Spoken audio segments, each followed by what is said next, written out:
Hey guys, Sri here. Xiaomi 14 ഞാൻ എങ്ങനെ ഒരു ഇൻട്രൊഡക്ഷൻ കൊടുക്കുമെന്ന് ആലോചിക്കുമായിരുന്നു. അപ്പോഴെൻ്റെ മനസ്സിൽ വന്നത് റീറ്റെയിൽ കിങ്. ഒരുപാട് റീറ്റെയിൽ കടകളിൽ നിന്ന് ഒരുപാട് വിറ്റ് പോകാൻ പോകുന്ന അത്യാവശ്യം നല്ലൊരു ഫോണാണ് ഷവമിയുടെ 14 Pro Plus. ആൻഡ് ഈ ഫോണിനെ കുറിച്ച് പറയുകയാണെങ്കിൽ ഇപ്പോൾ എനിക്കൊന്ന് കാർഡ് ഓഫേഴ്സൊക്കെ കഴിഞ്ഞ് 29 ആ റേഞ്ചിന് കിട്ടും. അതിന് എന്നെ സംബന്ധിച്ച് നിങ്ങൾ എങ്ങനെ ഉണ്ടെന്ന് ഫോണെന്ന് ചോദിച്ചാൽ അത്യാവശ്യം കുഴപ്പമില്ല, നല്ല കുഴപ്പമില്ലാത്തൊരു ഡീസൻറ്റ് ഫോണാണ്.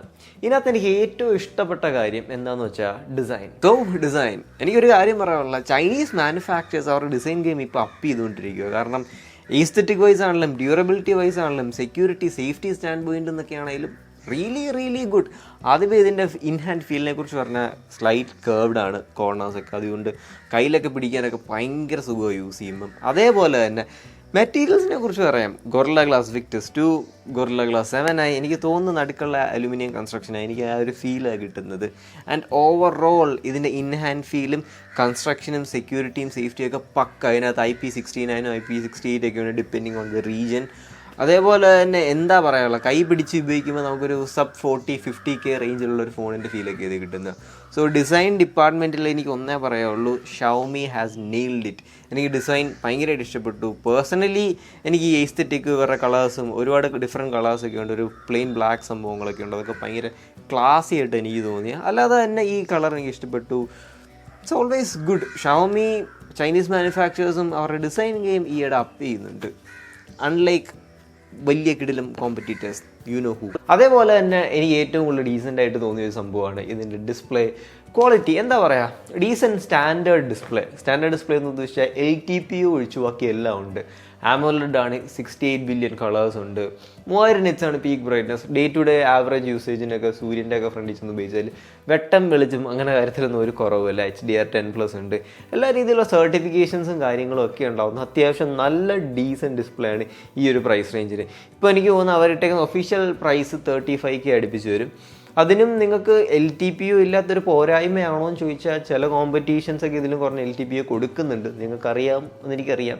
പക്ഷേ ഓൾ അറൗണ്ട് എനിക്ക് പറയുന്നത് വെൽ കാലിബ്രേറ്റഡ് ആയിട്ടുള്ള, അത്യാവശ്യം കാണാൻ രസമുള്ള, പക്ഷെ എന്നാൽ ഭയങ്കര റിച്ച് വൃത്തിയേടാക്കുന്ന രീതിയിലില്ലാത്ത നല്ലൊരു സ്റ്റാൻഡേർഡ് ഡീസൻറ്റ് ഡിസ്പ്ലേ.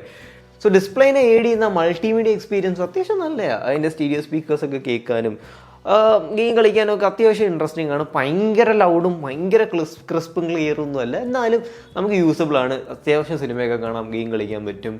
ഈ പ്രൈസ് റേഞ്ചിന് കുറ്റം പറയാൻ പറ്റുന്ന കാര്യങ്ങളൊന്നുമില്ല. ഡീസൻ്റ് ആയുള്ള സ്പീക്കേഴ്സ്, അതേപോലെ തന്നെ ഡീസൻ്റ് ആയുള്ള വൈബ്രേഷൻ മോട്ടറും തന്നെയാണ്.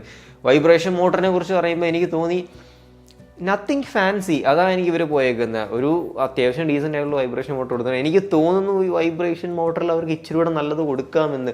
കാരണം ഇവരുടെ ഈ പ്രൈസ് റേഞ്ചിനുള്ള മോട്ടോയുടെ വൈബ്രേഷൻ മോട്ടർ ഇച്ചിരി കൂടെ നല്ലതാണ് ഇതിനെ വെച്ച് നോക്കുമ്പം. പക്ഷേ അഗൈൻ ഭയങ്കരമായിട്ട് കുറ്റം പറയാനൊന്നുമല്ല, ഒരു ഡീസൻറ്റ് ആയിട്ടുള്ള vibration motor, not the best but decent. എനിക്കറിയാം പെർഫോമൻസിനെയും ബാറ്ററി ലൈഫിനെയും കുറിച്ച് കേൾക്കാനാണ് കുറേ പേര് വിട്ടിരിക്കുന്നത്. സ്നാപ്ഡ്രാഗൺ 7S Gen 3 അതെങ്ങനെയുണ്ട് ബ്രോ എന്ന് ചോദിച്ചാൽ, സ്നാപ്ഡ്രാഗൺ നെയിമിംഗ് സ്കീമൊക്കെ ഇച്ചിരി സീനായിട്ട് വരും കേട്ടോ. കാരണം 7 Gen 3 മോഡി പിടിപ്പിക്കുന്നു എന്നാണ് ഈ ഒരു പേരിൻ്റെ നെയിം സ്കീമിൽ നിന്ന് തന്നെ നമുക്ക് മനസ്സിലാവുന്നത്. ശരിക്കും അത് തന്നെയല്ല, ഭയങ്കര വ്യത്യാസമൊന്നുമില്ല. 7 Gen 3യും 7S Gen 3യും ഒരു മിനിസ്ക്യൂൾ ചേഞ്ച് അല്ലേ, മൈന്യൂട്ട് ചേഞ്ചൊക്കെ ഉള്ളൂ. നിങ്ങൾ വിചാരിക്കണമെന്നാണെങ്കിൽ അതിൻ്റെ ഒരു ഓവർക്ലോക്ക്ഡ് വെർഷനോ അങ്ങനത്തെ പരിപാടിയൊന്നുമില്ല. ജസ്റ്റ് നിങ്ങൾ ക്ലസ്റ്റർ അറേഞ്ച്മെൻ്റ് ആണല്ലോ, കോറിൻ്റെ വാല്യുവേഷനൊക്കെ നോക്കുമ്പോൾ നിങ്ങൾക്ക് മനസ്സിലാവും അത്യാവശ്യം കുഴപ്പമില്ലാത്തൊരു ചിപ്സെറ്റ്. ഇത് 35,000 രൂപയ്ക്ക് നിങ്ങൾ റീറ്റെയിൽ സ്റ്റോറിൽ പോയി എടുത്ത് വർത്താണോ എന്ന് ചോദിച്ചാൽ ഞാൻ പറയും അല്ല.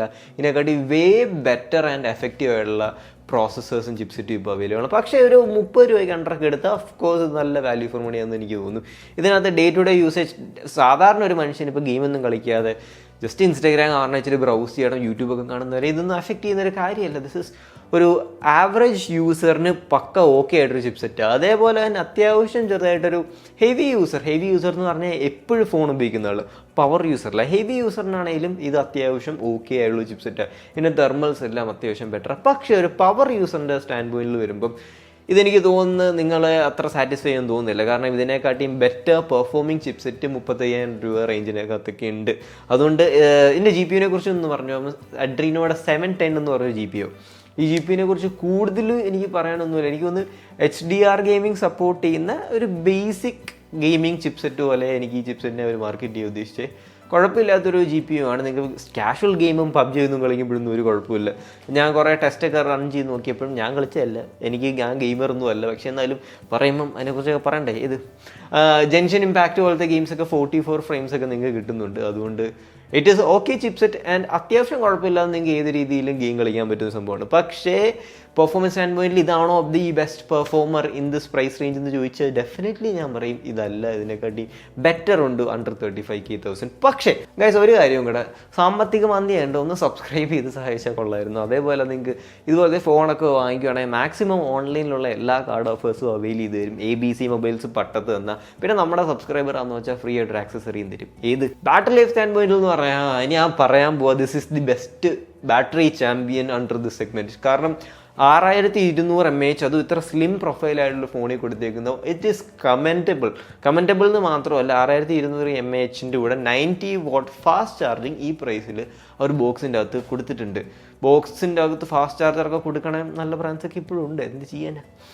എന്തായാലും നമ്മൾ ചാർജിങ് സ്പീഡും ബാറ്ററി ലൈഫും ഒക്കെ പക്കയുണ്ട്. തന്നെ നിങ്ങൾക്കൊരു 7 hours പ്ലസ് ഒക്കെ കിട്ടുന്ന ഒരു ഫോണാണെന്ന് എനിക്ക് തോന്നിയിട്ടുണ്ട്. കാരണം എഫിഷ്യൻ ചിപ്സെറ്റാണ്. ഒന്നാമത്തെ സംഭവം 7S Gen 3 അത്യാവശ്യം 4 nanometer ഫാബ്രിക്കേഷൻ ഉണ്ടായത് തന്നെ അത്യാവശ്യം എഫിഷ്യൻറ്റ് ചിപ്സെറ്റാണ്.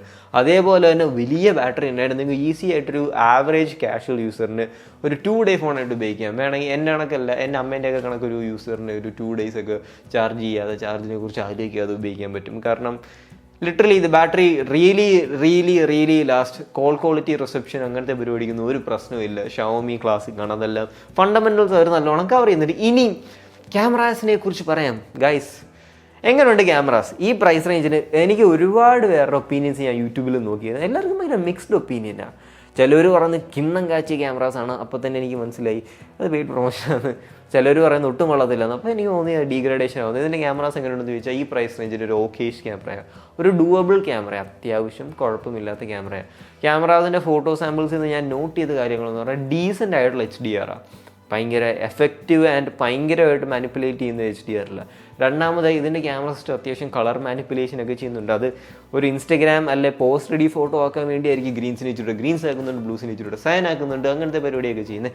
വേറൊരു സംഭവം എന്ന് വെച്ചാൽ കോൺട്രാസ്റ്റ് ഇമേജസ് ആണ് കൊടുത്തരുന്നത്. അതും ഇൻസ്റ്റഗ്രാം റെഡി ആക്കാൻ വേണ്ടി അവർ ചെയ്യുന്നതായിരിക്കും. പക്ഷേ ഇൻ ഓവറോൾ ക്യാമറ എങ്ങനെയുണ്ടെന്ന് ചോദിച്ചാൽ കുഴപ്പമില്ല. പിന്നെ ഞാൻ നോട്ട് ചെയ്ത സംഭവം എന്ന് വെച്ചാൽ ഇതിനകത്ത് പോർട്രേറ്റ് മോഡ് ഇട്ട് നിങ്ങൾ ഫോട്ടോ എടുക്കുമ്പോൾ ഇതിനകത്ത് സ്കിൻ ടോൺ അവർ നല്ലോണം മാനിപ്പുലേറ്റ് ചെയ്യുന്നുണ്ട്. എൻ്റെ അമ്മ അത്ര റെഡിഷ് ഒന്നും അല്ല, പക്ഷെ അമ്മേനെ ഇത് റെഡിഷ് ആക്കി ഒരു ഫൈനർ ലുക്കിംഗ് ആക്കാൻ വേണ്ടി, അതേപോലെ ഭയങ്കര സ്മൂത്ത് ഔട്ട് ചെയ്ത്, അതൊന്നും എനിക്ക് ഇഷ്ടപ്പെട്ടില്ല. ഇൻ ജനറൽ ഈ പ്രൈസ് റേഞ്ചിന് I satisfied with the camera എന്ന് വെച്ചാൽ യെസ് ഐ ആം സാറ്റിസ്ഫൈഡ്. അപ്പുറത്തെ പട്ടിയുടെ കൊര. സോ ക്യാമറാസിൽ ഐ ആം സാറ്റിസ്ഫൈഡ്. ബട്ട് ഒരു കാര്യം മനസ്സിലാക്കുക, not the best camera phone. ഇനി എനിക്ക് സോഫ്റ്റ്വെയറിനെ കുറിച്ച് സംസാരിക്കുമ്പോഴും ഹൈപ്പർഓഎസ് ആണ് ഷവോമിയുടെ വരുന്നത്. മിയോയെക്കാട്ടിയൊക്കെ ഒരുപാട് ബെറ്റർ ആയിട്ടുണ്ട്. എനിക്കിഷ്ടപ്പെട്ടു, അത്യാവശ്യം യൂസർ ഫ്രണ്ട്ലി ആണ്, കാര്യങ്ങളും ഫീച്ചേഴ്സും എല്ലാം ഉണ്ട്. നിങ്ങൾക്ക് 3 years ഓഫ് സോഫ്റ്റ്വെയർ അപ്ഡേറ്റ് അവർ ഗ്യാരണ്ടി ചെയ്യുന്നുണ്ട്. ഷവോമി ആണ്ട് കറക്റ്റ് സമയത്ത് തന്നെ തരും. അങ്ങനത്തെ ഒരുപാട് ഗുണങ്ങളൊക്കെ ഉണ്ട് ഷവോമിയുടെ സോഫ്റ്റ്വെയറിന്. പക്ഷേ നിങ്ങളുടെ ഈസ്തെറ്റിക്കും നിങ്ങളുടെ ഒരു എന്താ പറയുക, your aesthetic approach towards OS ഭയങ്കര സിമ്പിളായിട്ട് ഒരാളാണെങ്കിൽ നിങ്ങൾ ഒരുപാട് ഇത് എൻജോയ് ചെയ്യാൻ തോന്നുന്നില്ല.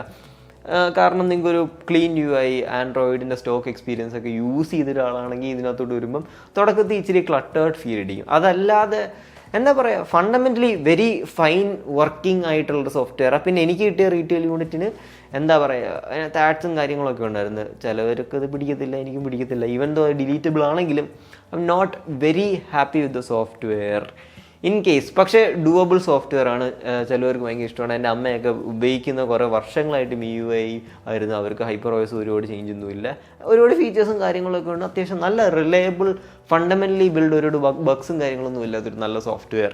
ഇനി ഈ ഫോണിനെ ഞാൻ എങ്ങനെ ഉണ്ട് എന്ന് വിലയിരുത്താൻ പറഞ്ഞാൽ, അത്യാവശ്യം നല്ല ഡിസൈൻ ആൻഡ് ഡ്യൂറബിലിറ്റി സൂപ്പർ. അതിൻ്റെ ഡ്രോപ്പ് ടെസ്റ്റ് ഒക്കെ കണ്ടവർക്ക് അറിയാം, ഭയങ്കര സ്ട്രോങ് ഫോണാണ്.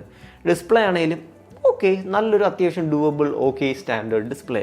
Battery life exceptionally good, super battery life. പെർഫോമൻസിനെ കുറിച്ച് ചോദിക്കുകയാണെങ്കിലും okay ish doable performance, but not the best. അതേപോലെ തന്നെ ക്യാമറയും അത്യാവശ്യം നല്ല കുഴപ്പമില്ലാത്തൊരു ക്യാമറ. അതേപോലെ തന്നെ ഈ സോഫ്റ്റ്വെയറും കുഴപ്പമില്ലാത്തൊരു സോഫ്റ്റ്വെയർ. ഈ ഫോണിനെ എങ്ങനെ പ്ലേസ് ചെയ്യുന്നത് വെച്ചാൽ it's a kind of allrounder. അത്യാവശ്യം എല്ലാ ഫീൽഡിൽ നിന്നും ഇച്ചിരി അങ്ങോട്ടും ഇങ്ങോട്ടും ഒക്കെ എടുത്തൊരു ഓൾറൗണ്ടർ ഫോൺ. ഒന്നിലും ബെസ്റ്റ് അല്ല, പക്ഷെ എല്ലാ കാര്യവും കുഴപ്പമില്ലാതെ ചെയ്യുന്നൊരു ഫോണാണ്. ഇതൊന്നിലും അങ്ങനെ എക്സ്ട്രാ ഓർഡിനറി ആയിട്ട് ചെയ്യുന്നൊരു ഫോണല്ല. So that is it guys. ഞങ്ങൾക്ക് മനസ്സിലായെന്ന് വിചാരിച്ചു ഈ ഫോണിൻ്റെ ഒരു ഉള്ളടക്കം, review. Sree, talk to you guys later. By.